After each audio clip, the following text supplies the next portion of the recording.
Konnichiwa, I'm Chris. I'm going to talk about each part of the three-part suburi practice.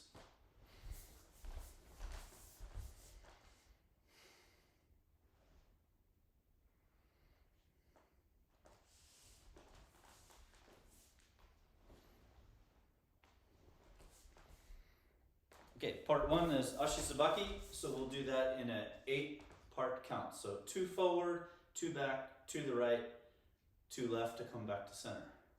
So start with your feet in the normal kendo footwork stance.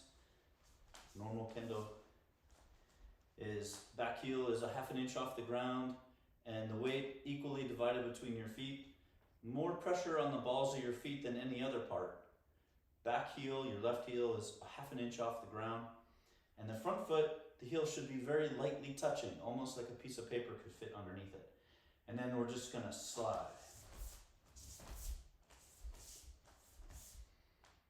And we're gonna do that 2 forward, 2 back, 2 right, 2 left. So that drill would be for 5 minutes, but we're only gonna do it a short bit to talk about it here.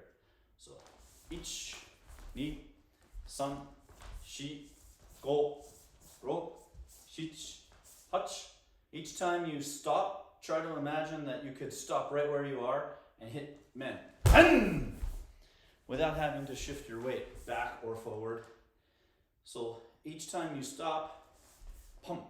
Right there, already feeling like you have your balance 50-50. You're not leaning forward to do the next one, and you're not leaning back with your feet coming out underneath you. Body posture straight up and down. The reason we go 2 forward and 2 back is so that you're not just going in place like this and swinging side to side here.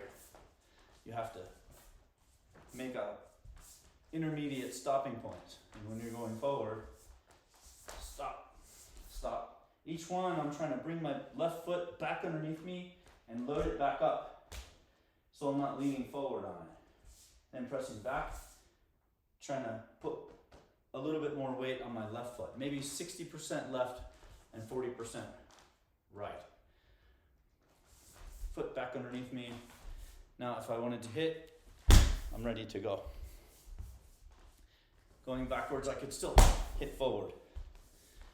So, go to the side, I could hit. Go here, back to the side. Easy to hit from there. So each time you step, try to make your balance in the center so you're ready to hit. So 2 forward, 2 to the side, 2 back. Okay, each time I'm pressing forward, I'm gonna squeeze with my left hand. Just squeeze my pinky and my thumb. So just a little bit, squeeze, squeeze, squeeze. And then same with my right hand, pinky and thumb. So that might make the shinai tip come down just a little bit. Pressure, pressure. And that's the same thing you would do going in for seme. A little bit squeeze, squeeze. And then on going backwards, same thing. Squeeze, squeeze. So it's squeeze and relax, squeeze and relax. Keep your shoulders loose. Tanden, strong, tight tanden, which is like your stomach muscles just below your belly button. Relax shoulders, relax your forearms, relax your biceps. Strong core, strong legs. And then squeeze as you go forward. Squeeze, squeeze and relax. So you should be relaxed upper body, except good grip with your left and right hand, especially when each time you step, a little squeeze, squeeze, squeeze. And then tight core. As one sensei said recently in an email, like if your core is relaxed, then your body's rubbery and you're gonna move slowly. If your core is mushy, then it's like trying to move something that's flexible. It takes a while for it to respond. If it's strong, then there's no flex. Then you're just moving like a stiff shinai would move. If you're rubbery, it's gonna be like boing, boing.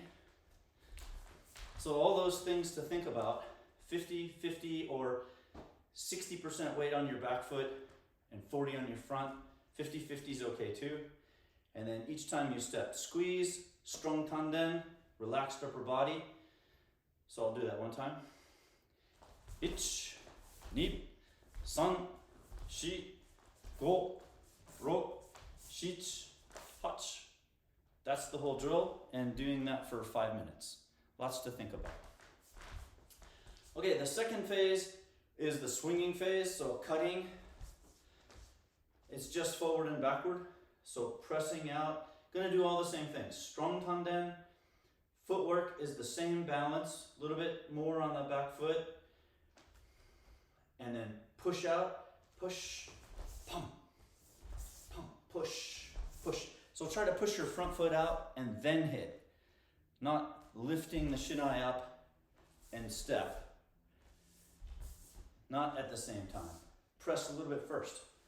Strike, strike. It's really hard to do on the way back. If you move your back foot, I'm gonna whack my ceiling here. If you move your back foot just a little bit first, then swing, that's good. So push your body forward, and then swing. Back foot, swing. Push body, swing. And strong core, then when your body's not flexing, instead of mushing forward like that, you have a strong body, strike, strike. Okay, I'll do them sideways here.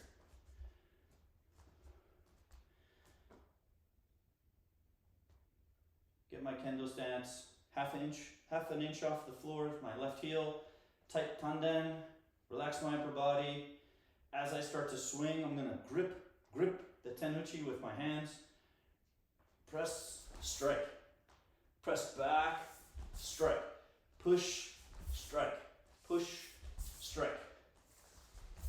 So it's not the same time. It's not 1, 2, 1, 2. It's 1, 2. I guess it's like 1 hit, 1 hit.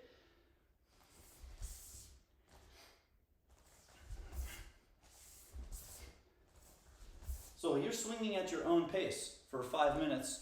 You don't have to go fast.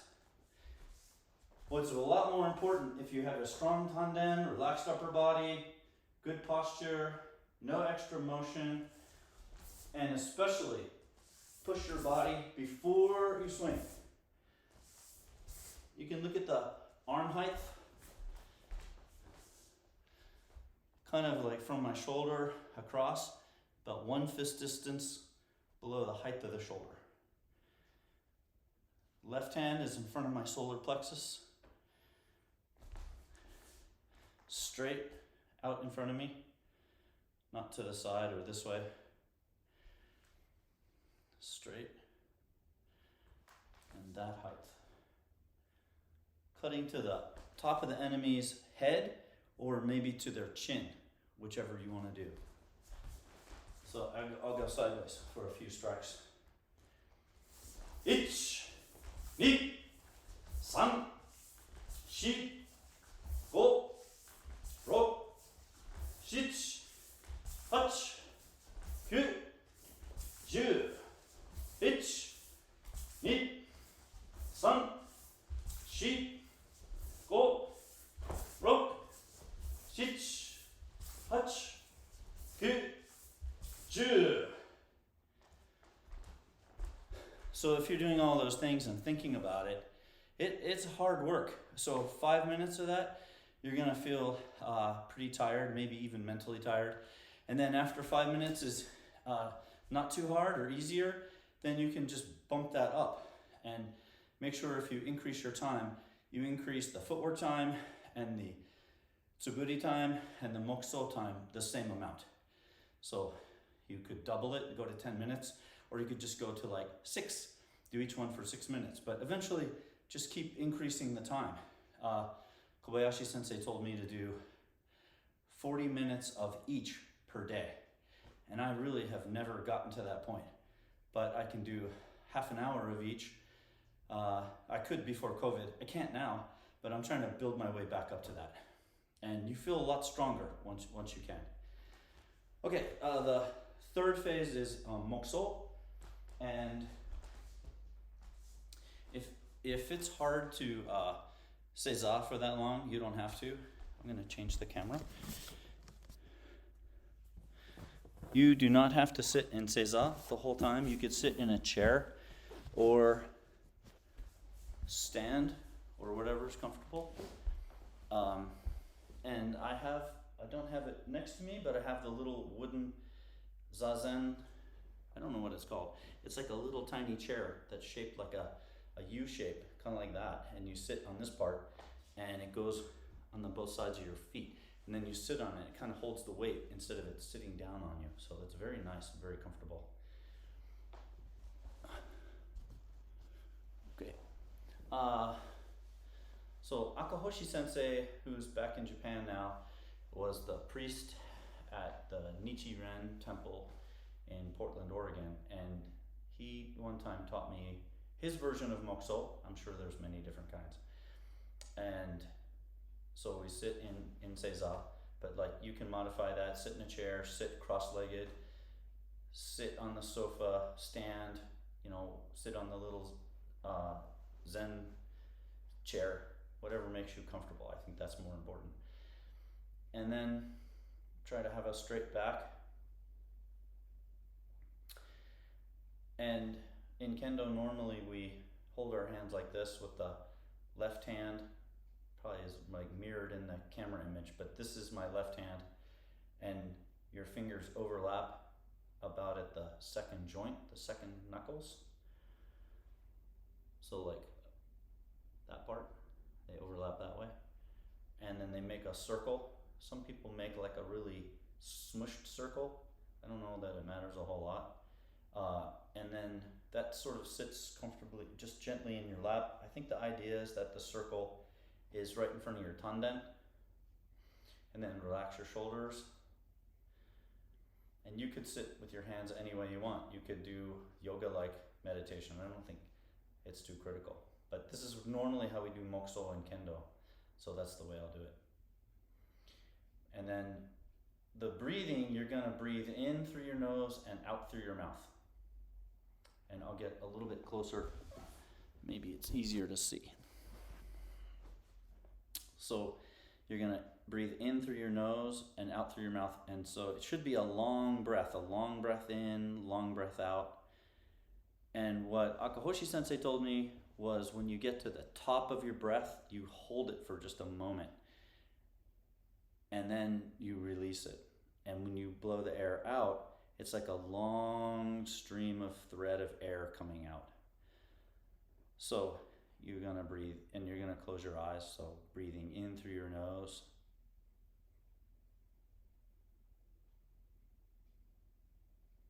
And when you get to the top, just kind of hold it for a second. You can even compress and then let it out your mouth. Almost like you're holding a straw in your lips.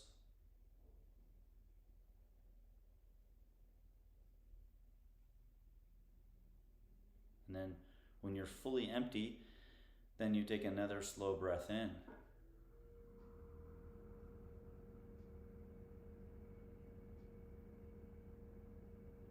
Hold it. And then stream back out your imaginary straw.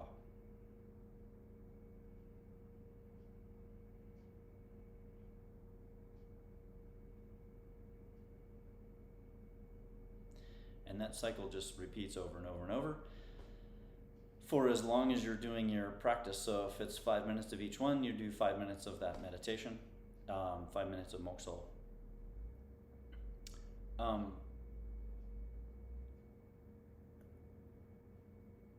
As far as like what you think about, I heard my original sensei, of course, the goal is to have nothing in your mind, mushin, no mind at all, and you have no thoughts. But I think that's pretty hard to do. And usually if you're trying to have no thoughts, you're fighting off some other kinds of thoughts that just keep coming into your mind. So he would think about the color blue. I usually just listen to my breath. I can hear it, you know, as I'm breathing in through my nose and breathing out my mouth. I can hear my breath, and sometimes I just try to feel it in my lungs. And usually if you're focusing on how you're breathing, then you're not going to be thinking about a lot of other things. And it's like any other meditation. If you do have a lot of other thoughts, that's okay. That's just what's happening that day. There's lots of different ways that you can usher those thoughts out of your mind or put them in a place to think about later, or look at them like they're on a movie screen, just kind of going by. Try not to engage with them, but every time you try something, that usually leads to thoughts. So I think the goal is to just, you know, breathe and not try too much to do anything, and eventually it'll get more and more peaceful for you. And I think the goal is you're quieting your mind. That's the benefit for kendo, is that you're calming your mind, and therefore you calm the waves, the ripples of your mind that would come out through your body. And so instead of showing extra motion like jittery kendo, you know, where you're kind of, oh yeah, I'm gonna go, I'm thinking about, oh, I'm gonna go, man. And that's a lot of motion, and you can see the shinai tip moving a lot, not just from like checking out what the opponent's doing, but just like your mind is moving, so everything's moving. Your body's moving, you're rocking back and rocking forward. You can see the high-level sensei, they don't move very much. You're just, boom, and then little motions forward, all of a sudden, bang. And I think mokuso can help us get to that point of mental calmness, therefore body calmness. One note about the breathing, if you've done like played a musical instrument or sang in a choir, you know that you're trying to trying to fill up from the bottom up. So instead of breathing into the top part first, you're gonna breathe into the lower part of your lungs first, and then the top. So you fill it up from low to high, and then empty from the top down, and then squeeze stomach in. So you kind of go, and that'll also get you feeling your tanden, which is nice. So that's a lot. You can do that for 5 minutes, and the time might go by really quickly, or it might seem like it takes ages and you're super distracted and you're thinking, gosh, I'd be doing better in my kendo if I was just swinging and hitting things right now. But what I was taught was that this is the third part of how to calm your kendo and make your kendo more powerful and more strong by working on your mind. So I'll do like 30 seconds of mokuso just so you see the whole thing.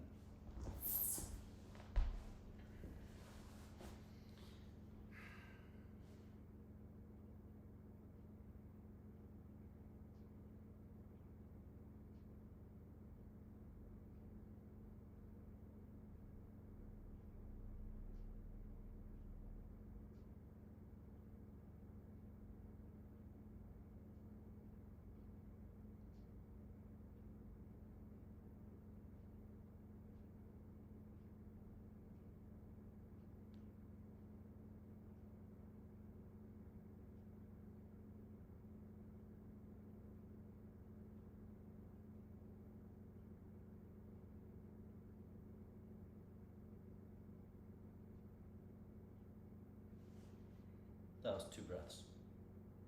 What I was told in kendo, if you're the senior student and you're calling mokuso, if there's enough time and you're not in a rush and things, then you want to do 3 breaths, and that's about the right amount of time.